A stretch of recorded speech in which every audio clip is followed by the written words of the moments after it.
Okay. First of all, I was thinking, it's thinking about experiences. Nothing can replace actual experiences. You can dream all you want to about something, you know. And that's part of the reason. Somehow, when you actually do something or own something, even if it's just an old junky version of it, when you own it and buy it, it's just a different feeling when you've actually done it. I mean, just like a boat. I know that boats belong on water. I know that boats don't belong on land. But, the experience of buying a sailboat, I had been contemplating boats for a while. I experienced what it was like to be a boat owner. I experienced what it was like to get on a boat, to hoist the sails on the boat, get all the rigging straightened out, get everything, worked on, work on your boat, get on the boat, be aboard the boat. Even if it's not in water, you're playing around with it. You're experimenting with the boat. You're playing around with it. You know, you're getting the feel of what it's like to own a boat, and suddenly your mood changes.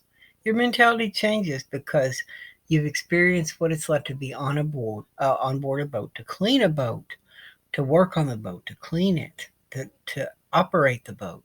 Even if you're not on water, you can cure yourself of that desire to get a boat by getting a boat, playing around with it. And if you're tired of the boat, if you're tired of the boat and realize, hey, I don't need a boat. Boats are inconvenient because we're in the United States. We're in the middle of the United States. Kentucky, there's not a lot of boat areas in Kentucky. People in the UK and in European countries or in coastal areas traditionally have used sailboats as a form of transportation, like a long term cruise on the sailboat, cruising up the East Coast, or going around the Great Loop, or in England, going around the coast of the UK. If you're in a coastal area where you can use a boat for transportation, that you can cruise aboard a boat, you can do that. But when you're on land in the middle of a place like Kentucky, there are so many locks in the Kentucky River. You have to go through all these locks in the Kentucky River. It's not practical in Kentucky to use a boat as a form of transportation. And if you live on a boat and spend a lot of time on a boat, you have to go to a job, maybe get a job as a 9 to 5 or, and work somewhere.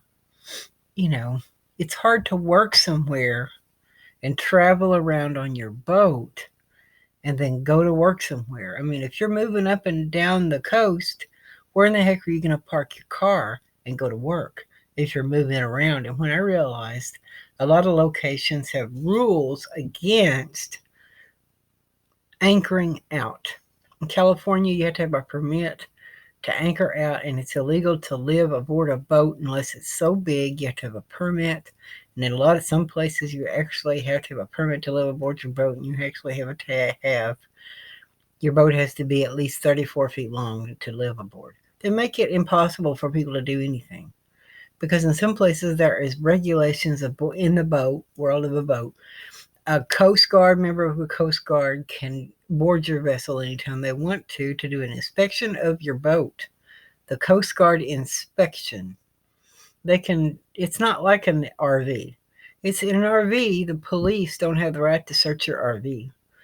They have to have probable cause to search your RV. It's private space. They have to have a probable cause, but on the water, the Coast Guard is the military. The Coast Guard is part of the military. It's not a police. See, there are just as many difficulties with boating as there is with RVing. So, I mean, I experimented with a boat. I did the boat thing. I see what it was like. And when you actually own a boat, it becomes a different scenario.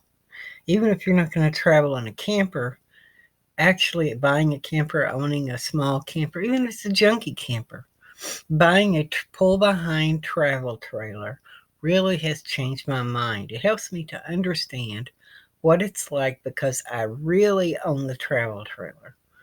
And if I was to sell my truck camper, both of those truck campers I own, is sell both of those truck campers, and I have nothing but a travel trailer restored, but a travel trailer to live in, to travel in.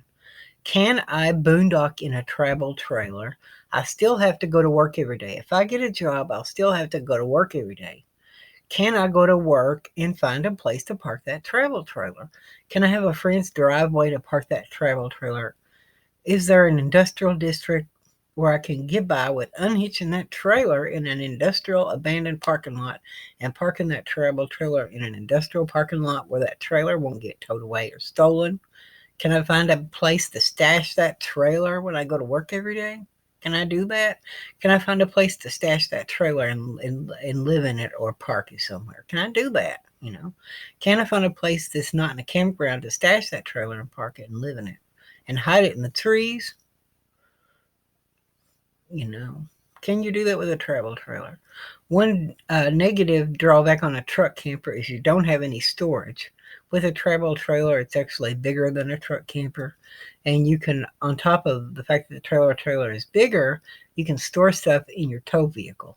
You can store stuff in the back of your truck with a camper shell with a truck topper on your truck bed, store stuff in the truck bed with a topper on it, and you can store stuff in that. Store stuff in your vehicle.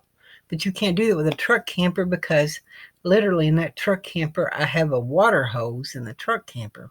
And that water hose to my truck camper, I don't have anywhere to put that water hose. The fresh water fill hose on my truck camper, I really don't have any place to put my fresh water fill hose. My freshwater fill hose, I really don't have anywhere to put that freshwater hose that I have for my truck camper. I don't have anywhere to put it.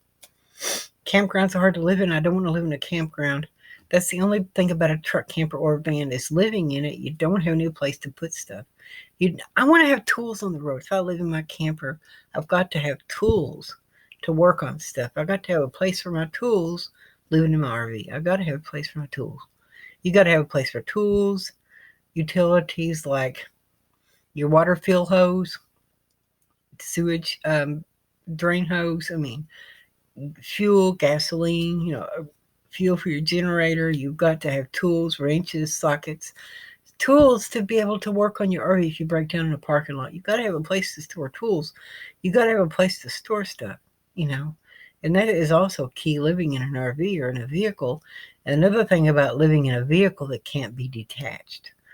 If you have a Class A motorhome or a big motorhome, it's going to cost a lot of money to tow it to a garage. And a lot of times you might have to take it to an RV repair shop to have the big RV repaired. Boondocking and traveling with a big motorhome is a lot of trouble because it costs a lot of money to tow a big motorhome. It's like towing a bus. For a AAA to tow your motorhome is going to cost a lot of money because that's a big son of a gun. It's a big, big bus. That's what a big RV is. Like Rich Life's RV is a big one. It's nicer, it's bigger than what I got, but the problem with a big motorhome is towing it if it breaks down. What if it breaks down in a parking lot? That's a good thing about a van like Gerald has. He's got a van that can be towed behind any tow truck. If you get something that's too tall, they can't put it on a rollback. Certain truck campers that stick way out the back of the truck, sometimes certain truck campers can't be towed by a wrecker. There are some wreckers that refuse to tow a truck camper because it's on the truck. They won't tow it with the camper on it. They won't tow the truck with the camper on it. Maybe that's because some truck campers stick out the back of the truck. I don't know the reason. I'll have to look that up, but towing the truck camper, you got to have something that can be towed. Good thing about a trailer is you can just easily unhook your truck from your trailer and unhook it and go and have it worked on and get another vehicle. Go get another vehicle to tow your trailer. Another thing is truck campers. If you have an emergency and your truck breaks down and you have to unload your truck camper, you can't just load a truck camper on unlevel ground. Did you know that truck campers have to be unloaded on level ground? It has to be level side to side, level front to back. It has to be level ground to unload your truck camper. Now the travel trailer, you can unhitch it anywhere. Anywhere you can unhitch a trailer. It's not like a truck camper. Truck camper is on your truck. You can unload it on level ground. If it's really soft, muddy ground, you can unload the truck camper because it has to be firm level ground. Not just level ground, but firm level ground. If it's mushy, that camper is going to tip over. That whole truck camper is going to tip over. It could fall on you and kill you because that's the issue, is it could fall over. So just, thinking about it. But, for boondocking, you got to have something to boondock in.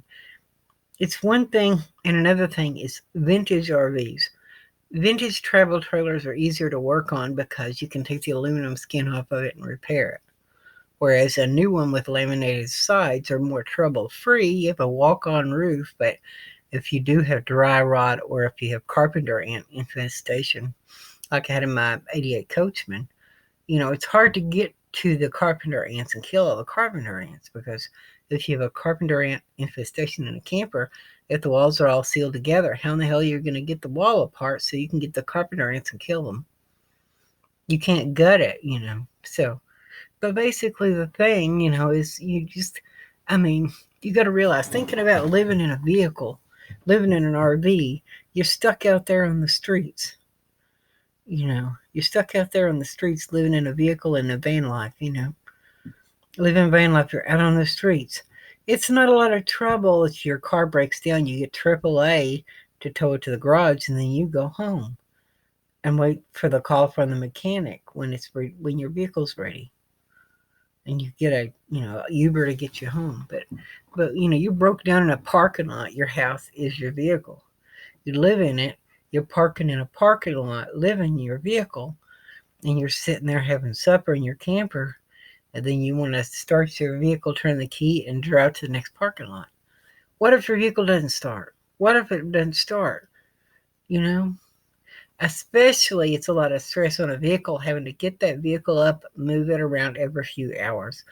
If you can't park, if you parked in a parking lot and they don't want you parking there, you got to move around. It's like some people that live van life, they move around. It's like a musical chairs game with the police. You park somewhere a few hours, you got to move somewhere else, then move somewhere else, and move somewhere else. You're starting with your vehicle several times a day, every single day, moving it around every single day, several times a day, every day. That is a lot of wear and tear on a vehicle, to move it around constantly, to constantly be in that vehicle, constantly moving that vehicle around. It's just a lot of trouble to constantly move it around.